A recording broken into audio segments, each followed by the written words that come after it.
Yeni bir videodan herkese tekrardan selamun aleyküm. Bugünkü videomuzda da yine gündemdeki gelişmeleri sizlere aktarmaya devam edeceğim. Kıymetli dostlar, kusura bakmayın, yaklaşık 3-4 gündür rahatsızdım. Belki de sesimden bellidir. Yeni atabiliyorum hastalığı. Mevsim geçişi malumunuz. Lütfen sizler de dikkat edin sağlığınıza diyorum ve bugünkü ilk konu başlığımızda kıymetli dostlar hep birlikte bilineceği üzere Azerbaycan'da bir savunma sanayi fuarı vardı. Ve Azerbaycan'da düzenlenen bu fuara Türkiye 55 farklı firmayla fuara en çok katılım gösteren ülkelerden birincisiydi. Devamında farklı ülkelerde Azerbaycan'daki fuarda boy göstermişti. Tabii fuarda Türkiye özellikle de Azerbaycan'la çeşitli bir sürü anlaşma imzaladı. İşbirliği, ortak üretim. Yani gerçekten de güzel bir fuardı bizim için. Devamında kıymetli dostlar bugün sabah saatlerinde bir başlık gördüm. Gerçekten de hani dedim ki ulan yazıklar olsun. Hangi başlık? Şu an görmüş olduğunuz T24'ün haberiydi. İddia Baykar, İsrail ordusunun silah şirketiyle birlikte Azerbaycan'da fuar düzenledi. Bu görmüş olduğunuz başlık tamamıyla aslında bir kara propagandaydı. Olayın aslını da ben kendime bugün artık görev bildim. Sizlere aktarmakla kendimi sorumlu kıldım ve bugün ilk konu başlığımızda bu mevzunun aslına gideceğiz. Azerbaycan'da neler yaşandı? Gerçekten de Baykar, İsrailli bir firmayla ortak bir fuar mı düzenledi? Bu sorunun cevabını hep birlikte arayacağız. Şimdi kıymetli dostlar, isterseniz şöyle 2 gün öncesine bir gidelim. Bu görmüş olduğunuz ADEX sitesi Azerbaycan'da düzenlenen savunma sanayi zirvesinin savunma sanayi fuarının resmi sitesiydi. Bu sitede gold sponsorlar ve bronz sponsorlar bu şekilde belirtilmişti. Altın sponsorlarda yerli ve milli firmamız Baykar bulunurken hemen yanında EIA. Neydi peki bu EIA? İsrail'in devlet savunma sanayi firmasıydı. İsrail Aerospace Endüstri diye uzatılmış hali vardı. Hemen altında da Katarlı bir devlet firması bu şekilde Azerbaycan'daki savunma sanayi fuarının sponsoru olmuştu. Sizlere ben ne gösterdim biraz önce? Azerbaycan'a düzenlenen savunma sanayi fuarının altın sponsorlarına. Altın sponsor nedir? Şimdi ben şunu sormak istiyorum. O T24'ün editörleri veyahut da bu kafaya uyup da sosyal medyada paylaşım yapanlar, işte Baykar İsrail'le işbirliği yaptı diye. Hayatınızda hiç mi fuar nasıl düzenlenir? Veyahut da çevrenizde hiç mi fuar düzenleyen olmadı?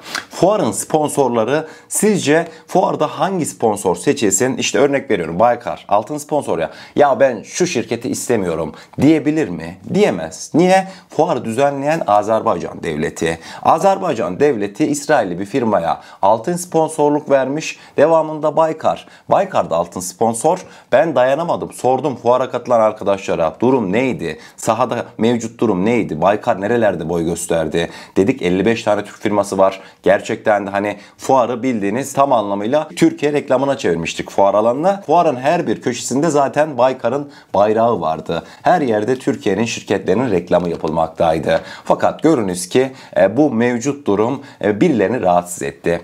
Rahatsız etmesinin temel sebebini ben sizlere söyleyeyim. Kıymetli dostlar, Azerbaycan'da fuar olacak. Şu mevzuya hiç gelmiyorum. Hani Azerbaycan devleti İsrail'in şirketini niye çağırmış? O Azerbaycan'ın bileceği bir iş. Bana soracak olursanız Kaan bu durumu işte doğru buluyor musun? Vallahi yalana gerek yok. Ben doğru bulmuyorum. Gönül ister ki katil İsrail'in şirketlerinin reklamı kardeş Azerbaycan'da yapılmasın. Dediğim gibi benim gönlüm bu duruma da el vermiyor. Burasını geçtim. Parantezi kapattıktan sonra ne yapacaktık?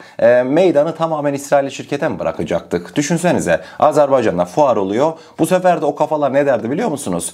Ne oldu? İşte o kadar gelişmiş savunma sanayi firmaları var Türkiye'nin. Öyle diyorsunuz. Neden Azerbaycan'daki fuarda İsrailliler altın sponsor oluyor diye aynı soruyu bu sefer bize yöneltirlerdi. Yani bunların kafasını anlamak gerçekten de oldukça güç. Azerbaycan zaten şunu da söylüyor. Ben Azerbaycan ziyaretimde de zaten dile getirmiştim. Azerbaycan'da oturun bir restorana, kafeye, yemek yediğiniz porselenin arka tarafını çevirdiğinizde bile Made in Türkiye yazar. Yani adamlar açık açık şunu diyordu. Yeter ki Türkiye üretsin, biz Türkiye'den alalım diyordu. Savunma sanayinde ise İsrail'in belli başlı ürünleri var. Ne yazık ki Azerbaycan'ın kullandığı. Biz önümüzdeki dönemlerde o ürünleri de Türkiye olarak zaten ürettiğimiz takdirde Azerbaycan emin olun Türkiye'nin ürününü kullanacaktır. Çünkü İsrail'e ben sanmıyorum ki onlar kayıtsız şartsız güveniyorlar. Zaten öyle olsa İlham Aliyev Filistin'in toprak bütünlüğünü tanıyoruz diye bir açıklama yapmazdı ve uluslararası arenada resmi boyutta Filistin'e desteklediğini açık bir şekilde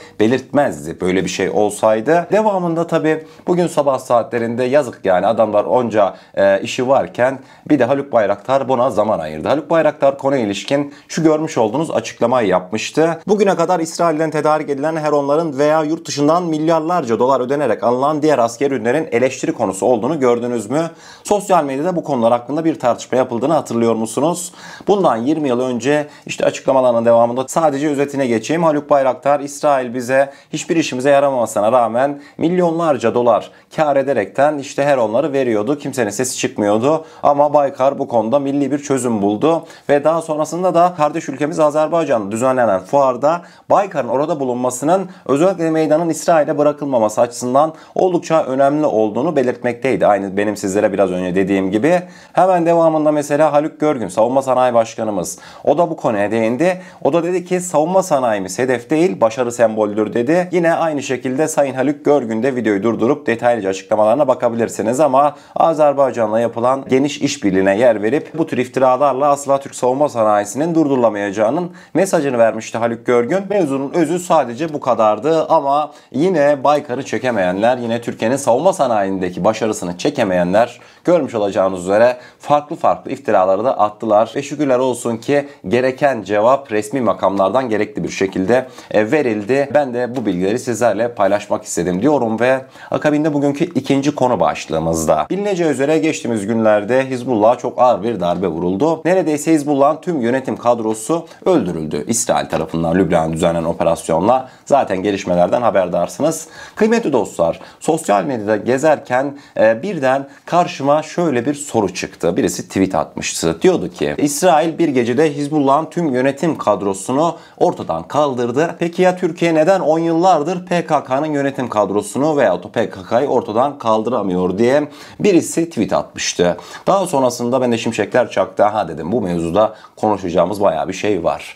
Devamında sizler için güzel bir sebep sonuç ilişkisi derledim. Türkiye neden 10 yıllardır PKK'yı bitiremedi? Sözde İsrail işte bir gecede Hizbullah'ın tüm yönetim kadrosunu ortadan kaldırdı. Bir gecede de kaldırmadı. Kendileri 2006 yılından beri takipte olduklarını söylediler ama hadi bir gecede kaldırdılar diyelim. Şimdi beraber beyin fırtınası yapacağız. İlk olarak İsrail öyle bir devlet ki tüm dünyanın gözü önünde kadın, yaşlı, çocuk, işte koruma altındaki bireyler hiçbirini ayırt etmeden tüm sivil altyapıları görmezden gelerekten kafasına göre hemen yanında bulunan komşusunun başkentine tonlarca bomba atabilen bir ülke. Daha sonrasında uluslararası hukuk ona bir şey diyor mu? Hayır, İsrail'e ses eden dahi yok. Fakat devamında gelelim ülkemize. Ülkemiz terör operasyonu yaptığında ne oluyor kıymetli dostlar? Çok değil. Sınırımızdan 10 kilometre ötedeki bir noktaya bomba attığımızda dahi hemen sözde kendini uluslararası işte barış koalisyonu işte barış derneği olarak tanıtan kişiler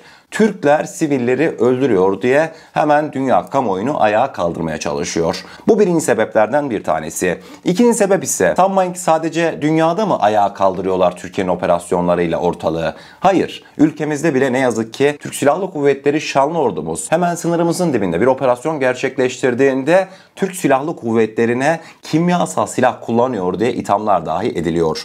Ve bu memleketimizin kendi işte bilmem sözde Tabipler Birliği odası tarafından. Bu ikincisi, biz kendi içimizdeki hainleri bile halledemedik. Uluslararası arenada İsrail'in arkasında kayıtsız şartsız duran bir Amerika Birleşik Devletleri var. Zaten Hizbullah saldırısındaki bombaları da yaklaşık 14.000 işte yer altına nüfuz eden bomba vermişti ABD.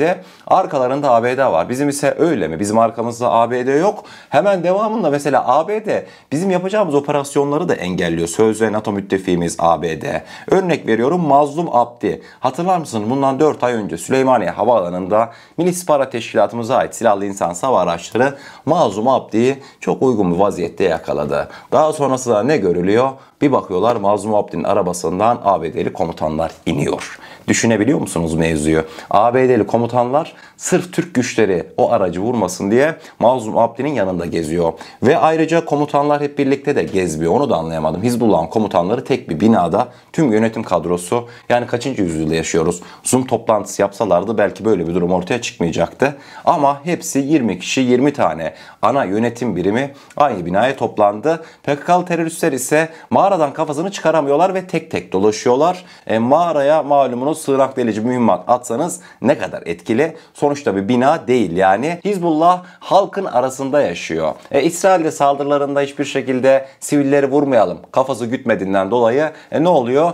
Zaten halkın arasında yaşayan birisini rahat bir şekilde öldürebiliyorsunuz. Mesela Hizbullah'ın telsiz patlamalarına dönecek olduğumuzda ne oluyordu? Kimisi markette, kimisi manavda, kimisi ATM sırasında bir anda güm telsizler patlıyordu. Yani bu ne demek? Adamlar halkla iç içeler. Ama PKK yönetim kadrosu, YPG yönetim kadrosu öyle mi? Hayır. Adamlar mağaradan dediğim gibi kafasını çıkartamıyorlar. Bu da bir başka sebepti. Lütfen bu konuya dair aklınıza gelen cevapları yorum olarak belirtin. Akabinde bugünkü 3. konu başlığımıza geldiğimizde sosyal medya haberlerimize gelmiş oluyoruz. Yine sizler için birbirinden önemli, birbirinden dikkat çekici gelişmeleri bir güzel yorumladım.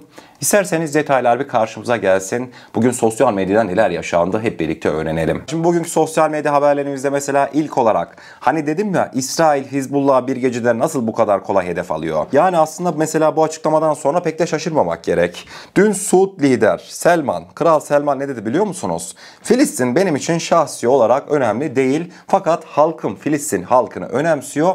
Bundan dolayı ben böyle bir tavır takınıyorum dedi. Yani Filistin mevzusu Selman için şahsiyeten pek önemli bir mevzu değilmiş. Ülkesinin çıkarlarını düşünmek zorundaymış. Suudi Arabistan'ın kralı bu şekilde bir açıklama yaparsa yani İsrail bir gecede değil bir saat içerisinde de zaten bu operasyonu yapardı. Nasrallah'a düzenlenen operasyonda yani enkaz gerçekten de çok ilginçti. Hani dedim ya 80'den fazla bomba atıldı diye. Kıymetli dostlar, Nasrallah'ın suikaste uğradığı alanda 100'den fazla kişi halen enkaz altında, ancak arama kurtarma ekipleri ortada gözükmemekteymiş. Yani yerde açılan o ovuğa bir baktığımızda yaklaşık 25-30 metrelik bir delik açılmıştı. Atılan bombaların büyüklüğünü siz düşünün. İran Nasrallah suikastine nasıl cevap verecek? Sosyal medyada çok güzel bir infografik buldum. Kıymetli dostlar, birinci seçenek İran nasıl mı cevap verecek? Nasrallah'ı cennette gösteren bir çizimle İran İsrail'e cevap verebilir. Hemen devamında Tel Aviv'in bombalandığı bir yapay zeka görseli oluşturarak